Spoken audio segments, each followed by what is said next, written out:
On voit beaucoup passer sur les réseaux sociaux que 70% des cellules immunitaires sont produites dans les intestins. En fait, ça n'est pas tout à fait vrai. Nos cellules immunitaires, elles sont principalement produites dans la moelle osseuse. Et une fois qu'elles sont produites dans la moelle osseuse, eh bien, elles vont migrer vers différents tissus au niveau de notre corps, notamment au niveau du thymus et au niveau des intestins. Et en fait, là où ça devient vrai, eh bien, on sait qu'il y a plus ou moins 70% de ces cellules immunitaires qui sont activées au niveau intestinal. Donc en fait, c'est un tissu lymphoïde qui s'appelle GALT. Et en fait, c'est grâce à ce tissu qu'on va pouvoir activer ces cellules immunitaires. En réalité, c'est 70% des cellules immunitaires sont activées dans les intestins. Et là, ça prend tout son sens de prendre soin de ces intestins et de cet écosystème intestinal pour avoir un système immunitaire combatif et d'attaque, quoi. Bienvenue dans le podcast SIMP Biologie, Santé, Nutrition. Le podcast où nous discutons avec des experts de ce que notre corps et notre biologie nous disent à propos de notre santé et nos besoins en nutrition. Je suis Nicolas Ballon-Perrin, le fondateur de SIMP, et je serai votre hôte tout au long de ce podcast. Chez SIMP, nous vous permettons de réaliser des analyses biologiques ciblées selon vos inconforts pour comprendre leurs causes et les soulager avec une nutrition personnalisée adaptée à vos besoins. L'automne est là, et avec lui les rhumes, la fatigue et ce sentiment d'être à plat. Et si tout cela était lié à notre système immunitaire ? Aujourd'hui, avec Emma Jaffer, naturopathe et formatrice, on va découvrir comment booster vos défenses naturelles pour rester en pleine forme cet hiver. Alimentation, compléments, microbiote, gestion du stress, Emma vous donnera des solutions simples et efficaces pour traverser cette saison sans faiblir. Donc bonjour Emma Jaffer. Bonjour. On se retrouve ici pour un deuxième épisode qu'on fait ensemble. Oui. On est dans nos nouveaux bureaux ici chez SIMP. Et d'ailleurs, vous voyez que le décor, pour ceux qui nous écoutent, enfin ceux qui nous regardent, du coup, le décor a un petit peu changé. Si vous entendez des petits bruits de pas, c'est Edgar le chien qui se balade dans le bureau.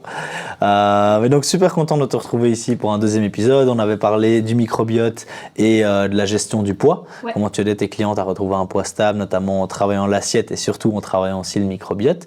Aujourd'hui, on va plutôt parler de l'immunité avec l'hiver qui arrive. On entend tout le monde qui commence à tomber malade autour de nous. Mm-hmm. Comment rester en forme, comment vraiment booster ses défenses naturelles pour être en forme. On va aussi parler du microbiote.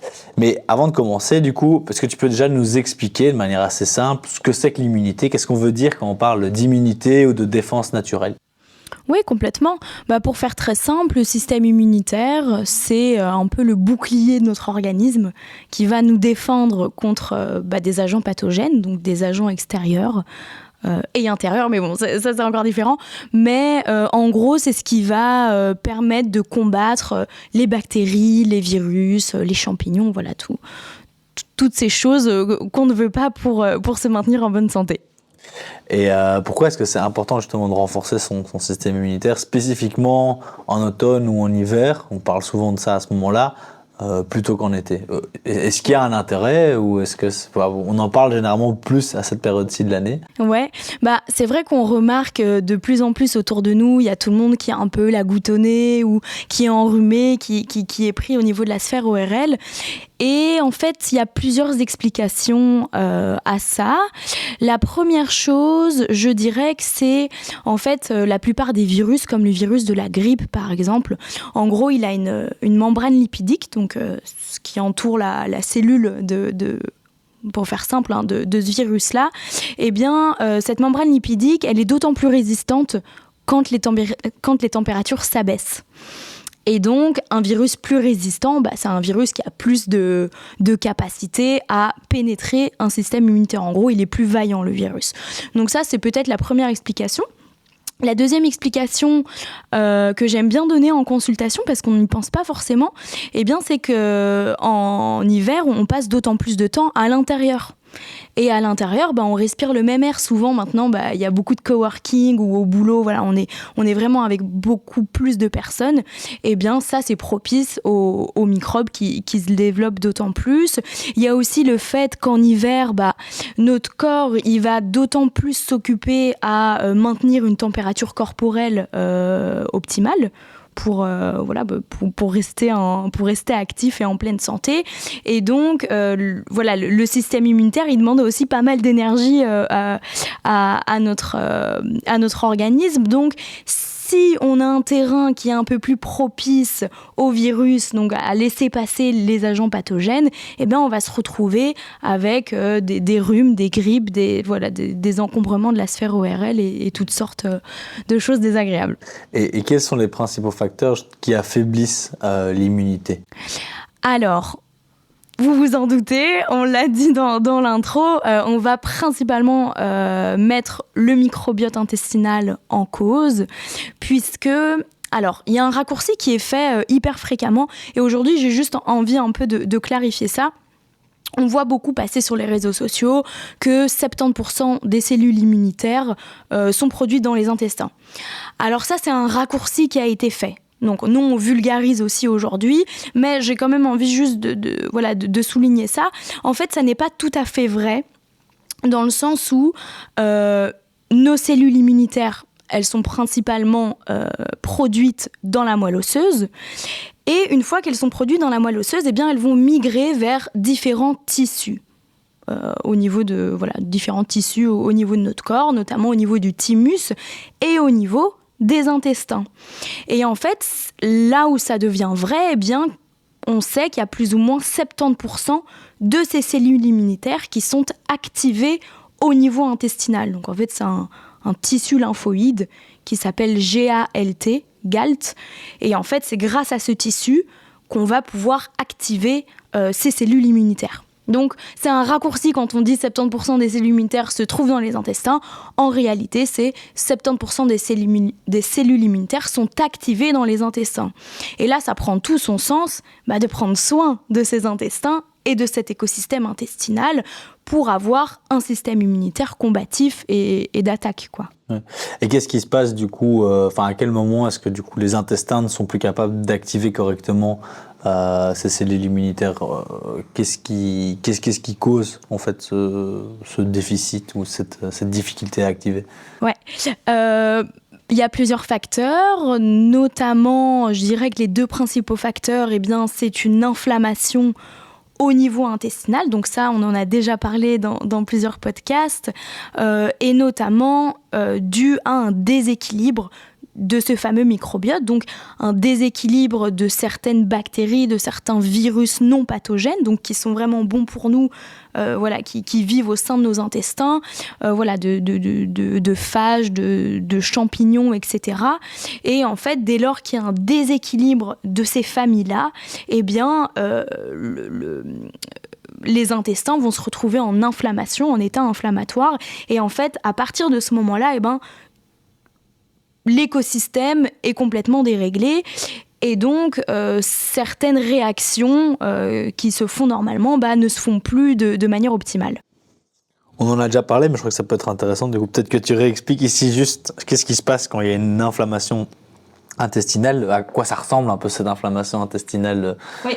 De manière peut-être plus illustrative, parce que je pense que pour beaucoup qui nous entendent parler, ceux qui ont peut-être suivi tous les épisodes jusque maintenant le savent peut-être, mais pour quelqu'un qui vient d'arriver maintenant dans le podcast, peut-être expliquer rapidement ce que c'est. Ouais, je me souviens, j'avais donné une bonne image que je donne beaucoup à mes élèves aussi. En gros, la barrière intestinale, c'est un peu comme, moi j'aime bien dire, des petits gars qui se donnent la main pour ne pas laisser de trous. En gros, si vous voulez, ils ont les épaules un peu collées pour ne pas laisser d'espace. Et en fait, dès qu'il va y avoir de l'inflammation, eh bien, ça va venir attaquer un peu les bras de ces petits gars. Et donc, ils vont commencer à se lâcher les doigts un par un. Et en se lâchant les doigts, eh ben, il y a d'autant plus de substances, d'agents pathogènes, en tout cas de choses qui n'ont rien à faire de l'autre côté. De l'autre côté, il y a le sang.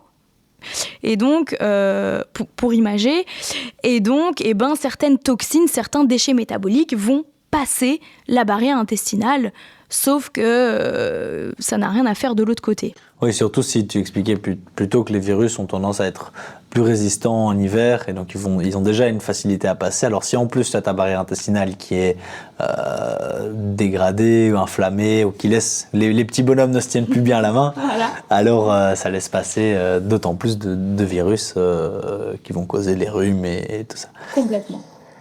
Et on va peut-être parler du coup après de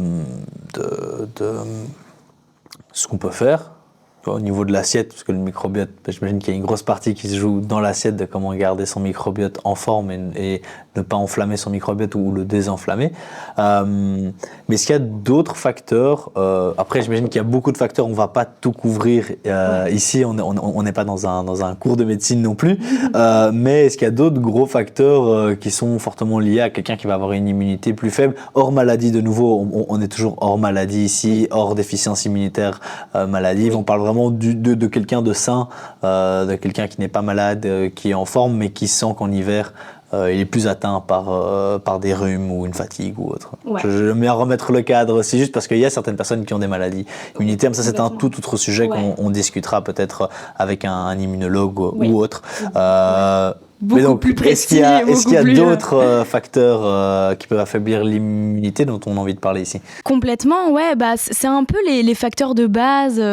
Voilà, un sommeil de qualité. Le sommeil, c'est vraiment la régénération du corps. Voilà, c'est vraiment à ce moment-là que le corps va faire son boulot de régénération, qui va prendre le temps de se régénérer. Il n'y a pas d'autres mots qui me viennent à l'esprit. Parfois, les mots sont bien faits. C'est vrai. Donc vraiment, favoriser un sommeil de qualité, c'est vraiment l'outil number one. Donc on essaie de privilégier... Bon, après, tout dépend de chacun. On a des besoins de sommeil hyper différents. Mais en règle générale, on essaie de privilégier entre 7 et 8 heures de sommeil. S'il y a des difficultés d'endormissement, s'il y a des réveils nocturnes, on essaye d'identifier les causes et on essaie véritablement d'agir sur les causes. Parce que, voilà, petit aparté, oui, prendre de la mélatonine, c'est bien. Mais voilà, sur le long terme, ça ne règle pas la cause. Donc, d'ailleurs, on a fait un épisode là-dessus avec une neuropsychologue sur le sujet, sur le sommeil, une spécialiste du sommeil. Donc, si vous voulez aller l'écouter, l'épisode est disponible aussi, où on parle justement de combien d'heures il faut dormir, que faire quand on a du mal à s'endormir, les réveils nocturnes, est-ce que c'est grave, voilà, tout ça. Je vous invite aussi à l'écouter. Mais donc, le sommeil est hyper important, avoir une bonne... Et en plus, j'imagine que c'est un petit peu compliqué avec l'arrivée de l'hiver. Il y a un déphasage au niveau, le soleil qui se lève de plus en plus tard et donc du coup c'est peut-être plus dur de se lever le matin, donc peut-être plus dur de s'endormir le soir, donc ça peut peut-être aussi jouer un rôle. Ouais, complètement, moi je le sens beaucoup, en ce moment j'ai du mal le matin. mais oui, complètement. Alors je pense qu'il y a un petit temps d'adaptation où on doit faire l'effort voilà, de se lever quand même à la même heure et essayer de se coucher à la même heure. Ça, c'est un peu le b.a.-ba pour retrouver un sommeil de qualité et rythmé. Donc la santé intestinale, et on va expliquer après comment faire pour être en bonne santé intestinale. Le sommeil, il y a d'autres éléments importants ? Ouais, lutter contre le stress chronique aussi. C'est un grand fléau de notre génération, quoi. Enfin, donc voilà, essayer pareil d'identifier les facteurs de stress qui ont une influence directe sur l'immunité de par la sécrétion de cortisol, qui a aussi une influence directe sur la qualité de sommeil et sur la qualité ou l'état inflammatoire des intestins. Donc voilà, vraiment essayer de prendre en charge ce stress, identifier d'où il vient, pourquoi, comment, se diriger vers des spécialistes, des psychologues, des gens qui peuvent aider à délier, à comprendre un peu tout ça pour identifier les causes et travailler au cœur des causes. Et au niveau du stress, du coup, est-ce que tu parles de cortisol, est-ce que c'est expliquer peut-être un petit peu plus ce qui se passe quand on a... Enfin, ce que c'est déjà du stress chronique, ce qui se passe quand on a un certain stress chronique. On fera un épisode là-dessus justement avec un spécialiste dans le sujet, c'est déjà prévu. Donc on aura le temps de rentrer en détail là-dessus, mais ici est-ce que tu peux peut-être expliquer un petit peu ce qui se passe et en quoi ça a un impact sur l'immunité ? Ouais, En gros, pour faire simple, donc pour répondre à ta première question, quand on parle de stress chronique, eh bien, c'est un stress qui est là de manière un peu omniprésente, un peu tout le temps, on se sent un peu anxieux, un peu stressé, un peu... Voilà, alors soit on connaît la cause, mais voilà, c'est difficile d'agir dessus, soit on ne sait pas vraiment d'où ça vient, il y a un état un peu anxieux, un peu général. Donc en gros, le stress chronique, c'est un stress prolongé. Généralement, quand on utilise le mot chronique, c'est étalé sur la durée. Pour faire simple, quand on est en état de stress, on va produire une hormone qui s'appelle le cortisol. Le cortisol, en vérité, on le synthétise de manière optimale tous les jours, puisque c'est vraiment une hormone qui permet de se mettre en mouvement. Typiquement, le matin, logiquement, quand on n'a pas le mal à se réveiller, donc ce qui n'est pas mon cas en ce moment, on va sécréter justement un taux de cortisol qui va nous permettre de sortir de cet état de sommeil et se mettre en route pour la journée. Et ce cortisol, on va le synthétiser d'une certaine manière tout au long de la journée. Donc il y a des moments de la journée où on va avoir des pics de cortisol, mais ça doit toujours rester relativement lisse. Et puis, en fin de journée, voilà, le cortisol est censé s'abaisser un peu pour laisser place aux neurotransmetteurs du sommeil. On est face à un stress chronique. Ah oui. Qu'est-ce qui se passe au niveau du corps? Et donc, du coup, tu parles de cette sécrétion du cortisol. Donc, pour que les gens comprennent, ce que tu expliques, c'est qu'on en produit un petit peu le matin au réveil, puis on a un pic. Enfin, je le sais du coup parce que c'est une analyse qu'on propose justement chez Simp, l'analyse du cortisol cellulaire. Avec laquelle je travaille beaucoup. Voilà, c'est ça. Et nous, on regarde du coup ce qu'on voit, c'est au cours de la journée comment elle est sécrétée, et on voit en effet qu'on est supposé avoir un pic une demi-heure après, c'est supposé redescendre comme tu dis au cours de la journée pour laisser place au sommeil. Mais c'est vrai qu'on voit certaines courbes où soit il n'y a pas de pic une demi-heure après, où ça commence déjà au réveil en dessous de la norme, et parfois ça reste plat, c'est-à-dire que le soir en fait ça ne redescend pas et ça ne laisse pas place aux neurotransmetteurs de l'endormissement. Et donc là forcément ça va rendre la chose compliquée pour dormir. Mais j'imagine qu'il y a d'autres impacts quand on est déréglé. Et c'est là où on veut en venir en fait avec la question. C'est, du coup, tu expliquais que quand on est face à un stress chronique, ça va dérégler la production de cortisol, soit l'augmenter ou la diminuer. Et puis derrière, ça va avoir un impact sur le corps qui a un lien avec l'immunité. J'imagine que c'est là que tu voulais en venir. Exactement, c'est exactement ça. Et du coup, quand on est en stress chronique, cette sécrétion de cortisol, elle va complètement être dérégulée en fait. Et on va principalement se trouver avec des up et down de pics de cortisol. Et cette hormone-là va un peu, de manière très schématique, prendre le pas sur d'autres processus physiologiques. Et donc, en partie, ça va mettre aussi le corps dans un état inflammatoire. État inflammatoire, je le relie avec ce qu'on a dit tantôt, par rapport à l'équilibre microbiotique, donc au niveau intestinal.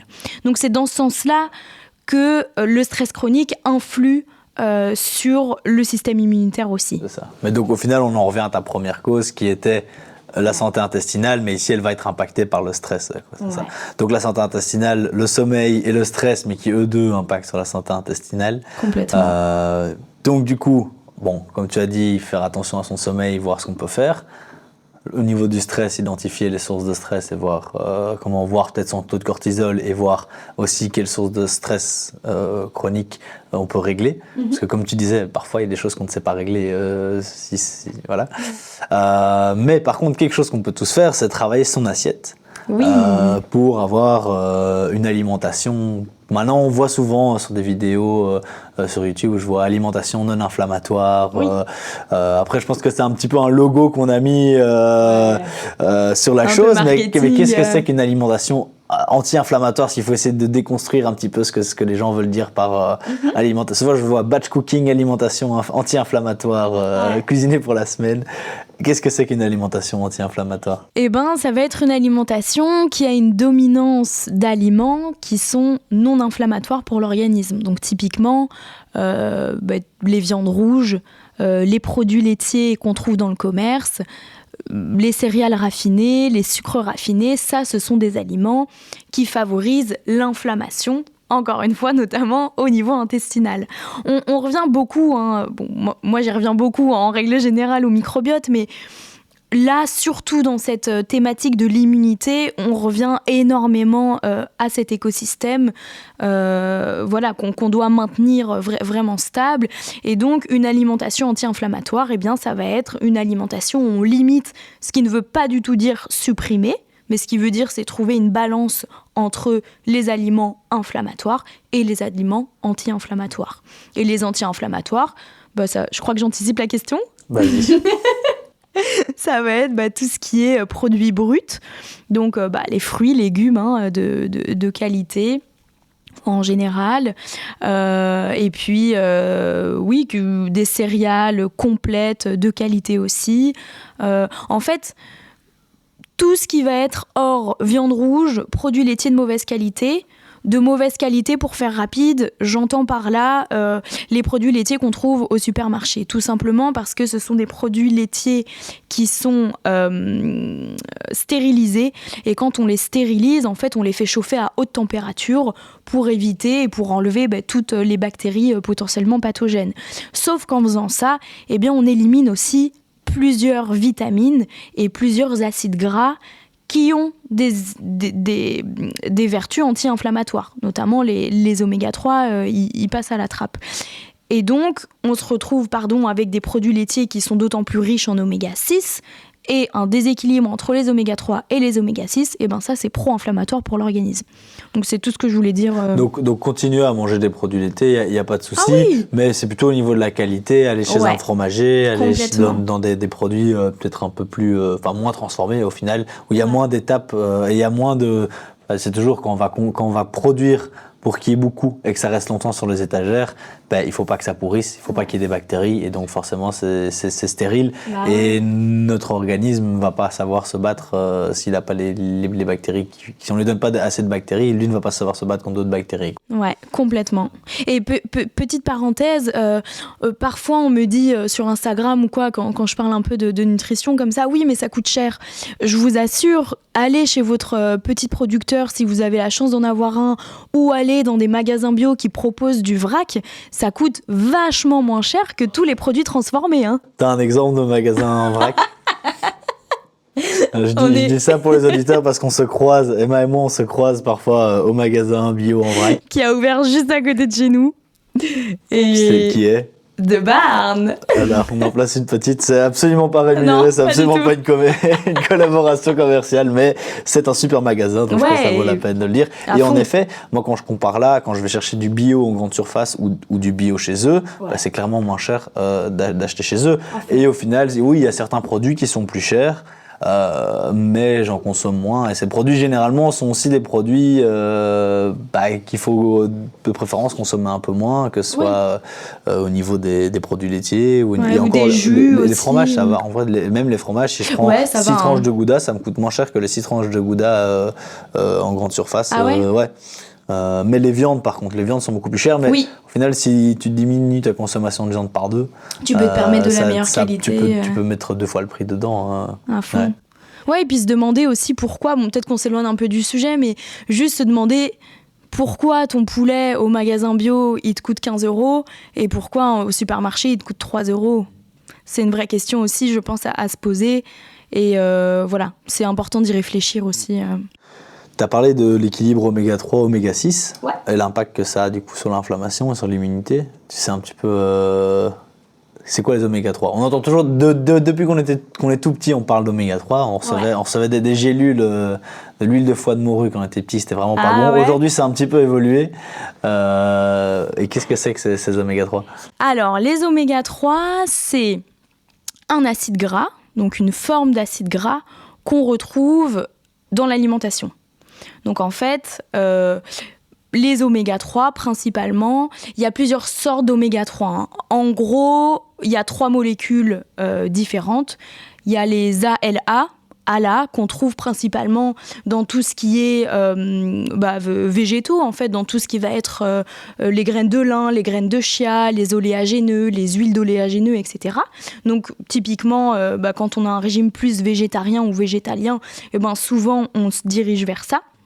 Puis, il y a tout ce qui est les EPA et les DHA, donc ça, ce sont 2 molécules hyper importantes. Sauf que ces 2 molécules-là, on les retrouve uniquement dans les produits animaux, et notamment dans les poissons, donc les poissons gras. On dit souvent que c'est plus intéressant de privilégier les petits poissons gras, parce que du coup, ils sont plus bas dans la chaîne alimentaire, donc il y a moins de... Malheureusement, maintenant, nos mers, elles sont polluées, donc il y a moins de métaux lourds, etc. Donc, privilégier les sardines, les maquereaux, voilà, des petits poissons comme ça, c'est top. Et en gros... ces oméga 3 là, eh bien, ils sont absolument indispensables à un ensemble de réactions métaboliques.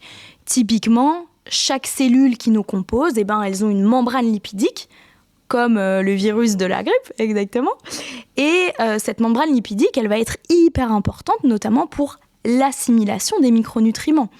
Donc, on se rend compte, par exemple, chez des personnes végétariennes ou véganes, végétaliennes, eh ben, elles ont un ratio de la molécule, la ALA, qui est élevé, mais elles n'ont pas suffisamment d'EPA et DHA. Et donc ça, c'est aussi problématique, puisque les EPA et DHA sont principalement utiles aux cellules nerveuses. Typiquement, par exemple, les gens en burn-out, dépression, etc., bah, eux, on se rend compte qu'ils ont souvent une déficience en EPA, DHA. Donc, c'est très important de donner en supplémentation. Ouais, c'est ça. Mais du coup, tu peux retrouver des oméga 3 dans l'alimentation non animale, ouais. Mais il faudra quand même une supplémentation sur le côté à ce niveau-là. Complètement. Et je rajoute aussi, l'apport recommandé en poisson est de 3 fois semaine. Si on n'y est pas, supplémentation en EPA, DHA, hyper importante. Et est-ce que tu as, du coup là c'était une petite aparté sur les oméga 3, pour revenir à la nourriture anti-inflammatoire, ouais. Et ça me fait un peu penser aux nourritures d'hiver, qu'est-ce que tu as toi comme recette? Est-ce que tu donnes parfois des recettes spécifiques qui sont genre top pour l'hiver, qui vont être anti-inflammatoires, que tu donnes souvent à tes clients? Moi, je donne pas vraiment de recettes. C'est plutôt Nathan qui s'occupe de ça. Mais oui, je donne souvent des aliments plutôt à privilégier. Bon, après, en hiver, moi, je crois que c'est mon côté un peu allemand qui adore la choucroute. Et ça, la choucroute, bah, c'est du chou fermenté. Qui dit fermenté dit riche en probiotiques. Et les probiotiques, eh ben, c'est vraiment essentiel aux bactéries de notre microbiote intestinal. Il y a aussi les dalles de lentilles qu'on aime beaucoup à la maison. Voilà, bien mijotées avec plein d'épices anti-inflammatoires comme le curcuma, le gingembre, le cumin. Oui, c'est ça. Donc il y a des épices aussi qui sont spécifiquement anti-inflammatoires. Ouais, à fond. Bah, celles que je viens de citer, curcuma, gingembre, le cumin aussi, on peut le mettre dedans. Qu'est-ce qu'on peut mettre? Clou de girofle, l'anis. Bonjour. En ce moment, vous pensez sûrement à une personne qui pourrait bénéficier du contenu de cet épisode. Si c'est le cas, je vous invite à le lui partager. Je vous remercie pour votre soutien et je vous souhaite une bonne écoute. Et aussi, il y a un autre truc dont on parle souvent, c'est la vitamine C. Tu vois, souvent on voit en pharmacie vitamine C pour l'hiver, pour l'immunité. Ouais. Quel est le lien entre la vitamine C et l'immunité? Est-ce que c'est intéressant d'en prendre en effet à l'arrivée de l'hiver? C'est intéressant d'en prendre complètement, puisque la vitamine C va vraiment permettre l'activation des cellules immunitaires. C'est intéressant de se supplémenter, mais c'est surtout intéressant de consommer des aliments riches en vitamine C, puisque la nature nous les offre. On en retrouve où, On en retrouve principalement dans les agrumes. Dans tous les agrumes, c'est riche en vitamine C.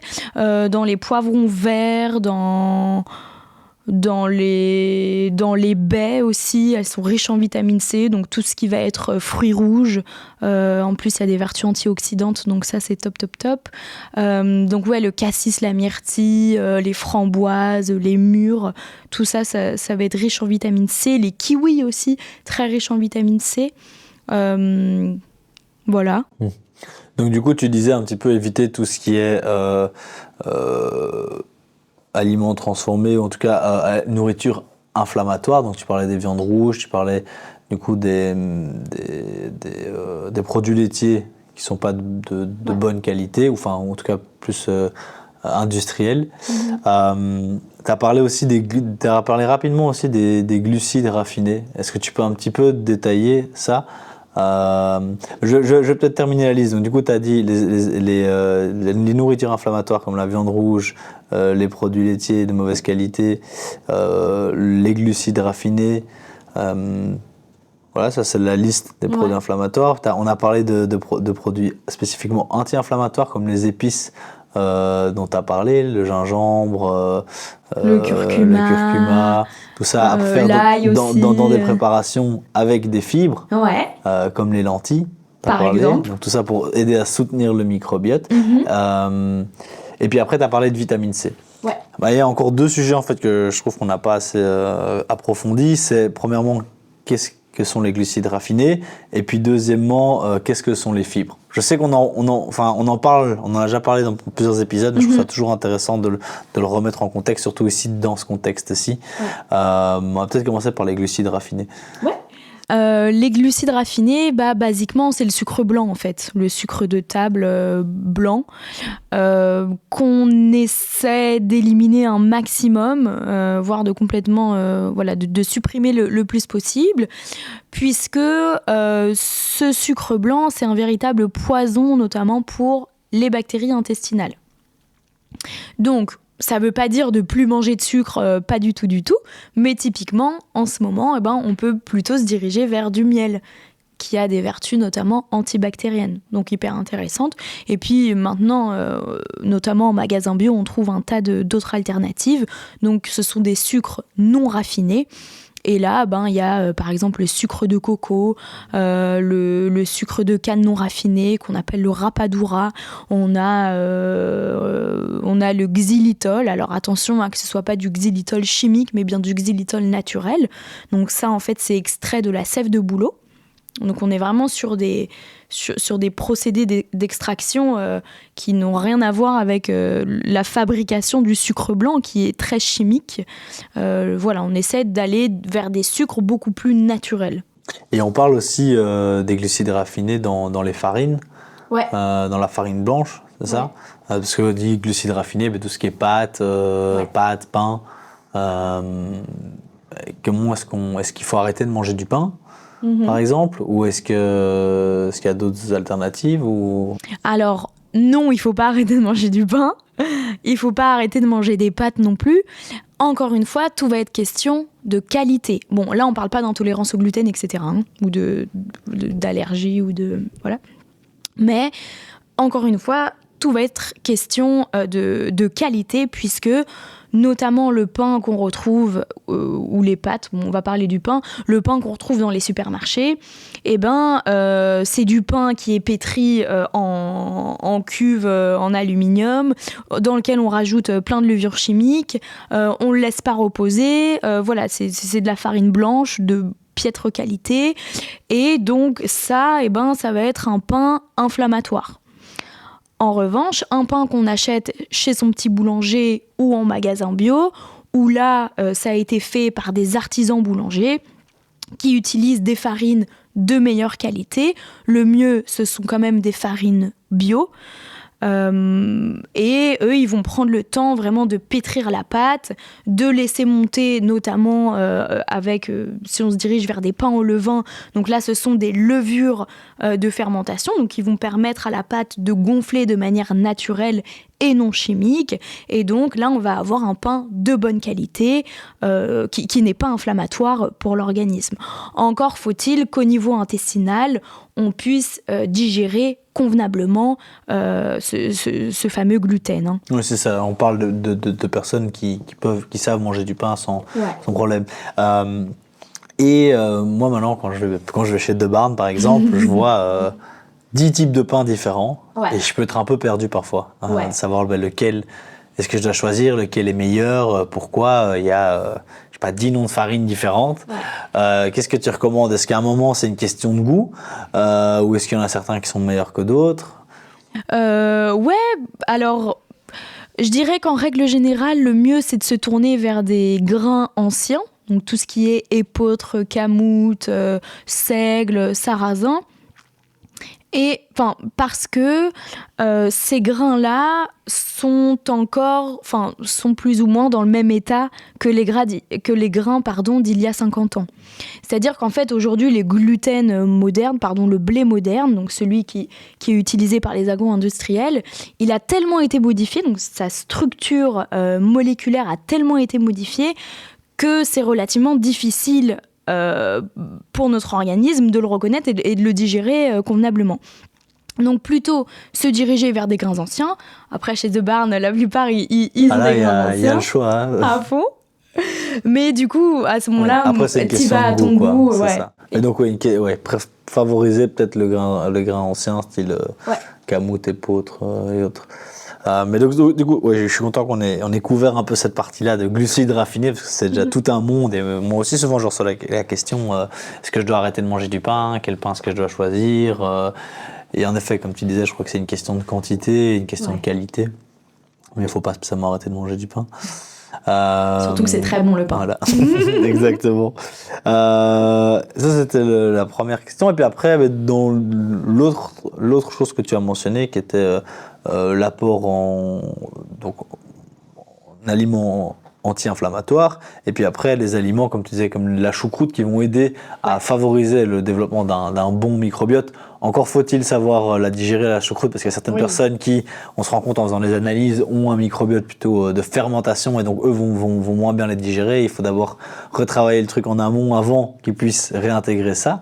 Mais pour des personnes qui digèrent, ou alors peut-être séparer en deux, les personnes qui ont un peu plus du mal avec les aliments fermentés et les autres qui sont à l'aise avec tout au niveau digestif, qu'est-ce que tu recommandes là en plus avec l'arrivée de l'hiver pour faire des bons petits plats mijotés comme source de fibres, peut-être expliquer l'intérêt des fibres, même si je sais qu'on en a déjà parlé plusieurs fois, mais peut-être rapidement faire un petit point là-dessus aussi. L'intérêt des fibres, l'intérêt principal, c'est que dès lors qu'on va en manger, en gros nos bactéries intestinales, elles vont dégrader les aliments, et en dégradant ces aliments, elles vont produire des substances.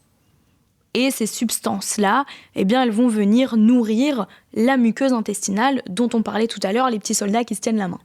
Elles vont venir solidifier ce rang de soldats.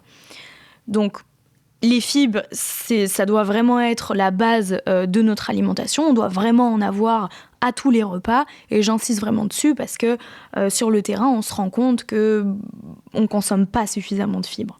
Donc, il y a ça.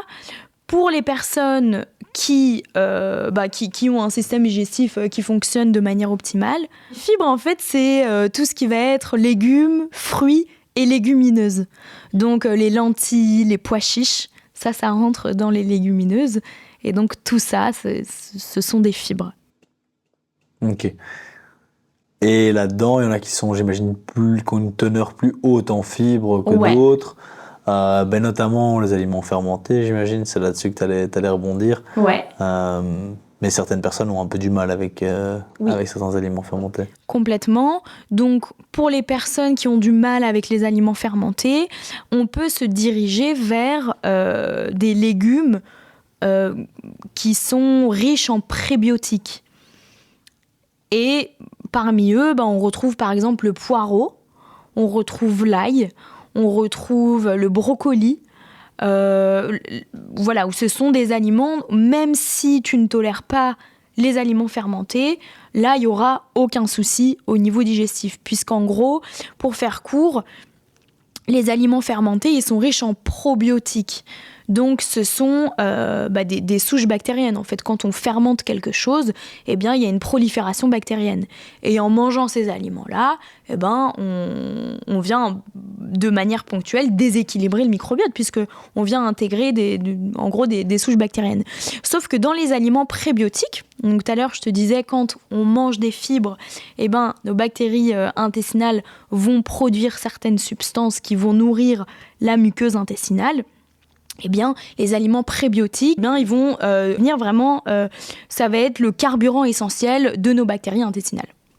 Donc, il n'y a pas de souche bactérienne à proprement parler, mais ça va permettre d'autant plus de nourrir les bactéries intestinales. Après, là-dedans, il y en a qui sont aussi fermentables, donc qui ne sont pas fermentés, mais qui sont fermentables. Ces fameux FODMAP, dont je pense que l'ail fait partie aussi. C'est vrai. Comment est-ce qu'on fait? Parce que j'entends souvent des gens qui me disent « Ouais, mais moi, j'ai déjà retiré toute mon alimentation et en fait, ils n'ont plus aucun apport en fibres. Et ça règle leur souci digestif de manière temporaire, mais au final, ils ne mangent plus rien. » Je fais la liste de ce qu'ils mangent, ils mangent du poulet. Parfois, je dis je mange juste du poulet. Comment est-ce qu'on fait pour parfois voilà, quand il y a un souci de fermentation ou autre, peut-être retirer ces FODMAP, faire un régime sans FODMAP? Je pense de manière temporaire. Je pense que beaucoup de gens ont été recommandés, on leur a recommandé un régime FODMAP, mais sans spécialement de suivi derrière. Complètement. Qu'est-ce que tu peux dire à ces personnes-là, comment aborder le régime FODMAP sans que ce soit délétère au final? C'est super que tu parles de ça parce que c'est une vraie réalité de terrain. Étant spécialisée en santé digestive, j'ai beaucoup de personnes qui sont allées, par exemple, chez un gastro-entérologue. On a vu qu'il y avait de l'inflammation intestinale, on a vu qu'il y avait une prolifération bactérienne, notamment de flore de fermentation. Et donc, on leur dit, il faut faire un régime sans FODMAP. Un régime sans FODMAP, c'est hyper restrictif. Et en fait, malheureusement, un gastro-entérologue, il est booké plusieurs mois à l'avance. Et donc, il n'y a pas forcément de suivi qui est fait. Sauf que il faut vraiment, vous dire, ou en tout cas, il faut vraiment garder en tête que le régime sans FODMAP, c'est un régime restrictif. Donc, il doit certainement pas être sur le long terme. Un régime sans FODMAP, ça se fait sur quelques semaines, c'est tout, puisque sinon, à terme, on va développer des carences nutritionnelles et micronutritionnelles, et ça, on veut absolument pas du tout. Donc, si on t'a recommandé un régime sans FODMAP, ou si tu as l'impression que, en effet, manger des aliments pauvres en FODMAP, ça t'aide, consulte. Fais une analyse de microbiote ou va chez un spécialiste pour comprendre les causes de ce déséquilibre et agir dessus de manière ciblée. Puisque, si tu enlèves tous les fermenticides, au niveau intestin, tu vas plus ballonner, tu vas moins ballonner, ça va s'atténuer. Mais c'est juste mettre un pansement sur le truc. Et il faut vraiment que tu agisses sur la cause pour ne pas déséquilibrer d'autant plus ton organisme. Est-ce que tu as certaines habitudes quotidiennes que tu as envie de communiquer pour l'hiver, là, avec l'arrivée de l'hiver, pour clôturer? Est-ce que tu as certains conseils, certaines habitudes? Allez, si on devait en donner 3, c'est quoi tes 3 conseils pour booster l'immunité cet hiver? Alors, je crois que mon premier conseil, on s'y attend pas forcément, mais ce serait cocooning. Vraiment, cocooning, prendre le temps, ralentir le rythme. On voit un peu moins les copains, on reste un peu plus à la maison, prend du temps pour soi. C'est aussi un peu un moment d'introspection, de calme. Le corps a besoin d'un peu de calme. Donc voilà, cocooning, on se fait des petites tisanes de thym, de romarin avec du miel à la maison, sous un petit plaid au chaud. On peut faire, si on a envie, si ça vous appelle, des exercices de respiration. On essaie d'éliminer ce stress un peu omniprésent. On prend du temps pour soi, on se fait du bien, on prend des bains chauds. Vraiment ce truc de cocooning. Et j'ai vraiment l'impression que ça fait une grosse différence dans son quotidien, où c'est vraiment prendre un moment pour soi, simplement apaiser ce système nerveux qui est tout le temps en ébullition. Et donner du repos à son corps, essayer d'aller se coucher un peu plus tôt que prévu, favoriser un bon sommeil, une bonne détente, une bonne relaxation. Ça, ce serait vraiment mon conseil number one. Mon premier. Ouais. Le deuxième. Le deuxième, si, je sais. Se supplémenter en vitamine D. Mais vraiment, j'insiste dessus parce qu'on vit en Belgique et le temps n'est pas au rendez-vous. Ça va aujourd'hui. Mais vraiment, on s'expose pas suffisamment à la lumière du soleil. Et de toute façon, on n'en a pas suffisamment. Et on le voit vraiment sur les bilans sanguins. On est tous en manque si on se supplémente pas. Donc, véritablement, vitamine D. Sur les prise de sang que vous faites, de toute façon, votre médecin regarde la vitamine D, lui demander une supplémentation ou vous diriger vers un nutrithérapeute ou micronutritionniste ou naturopathe pour connaître quel dosage il vous faut aussi, hein, puisque je rappelle aussi qu'un surdosage en vitamine D, c'est pas bon et on veut absolument éviter. Donc deuxième, faire attention à la vitamine D. Ouais. Et aux autres compléments carencés qui sera intéressant de surveiller. Complètement. Mais de toute façon, il faut toujours un bilan pour ça, donc c'est bien de faire son bilan. Ouais. Et le troisième, le dernier. Et le troisième, une alimentation riche en pro ou prébiotiques. Donc voilà, tout ce qu'on a dit tantôt. Faire des plats mijotés avec des fibres et des épices antioxydantes. Chaudes. Ouais, complètement. Écoute, je pense qu'on a fait le tour. Il y a beaucoup de sujets qui doivent encore être creusés forcément dans d'autres podcasts, mais je pense qu'ici c'était déjà bien pour comprendre un petit peu ce qu'est l'immunité, pourquoi c'est aussi important, pourquoi ça peut être affaibli, comprendre à quel point notre santé digestive a un impact direct sur notre santé immunitaire. Ouais. Et qu'il est important, du coup, de prendre soin de sa santé intestinale, que ce soit par son alimentation, par son inflammation, par son stress, son sommeil.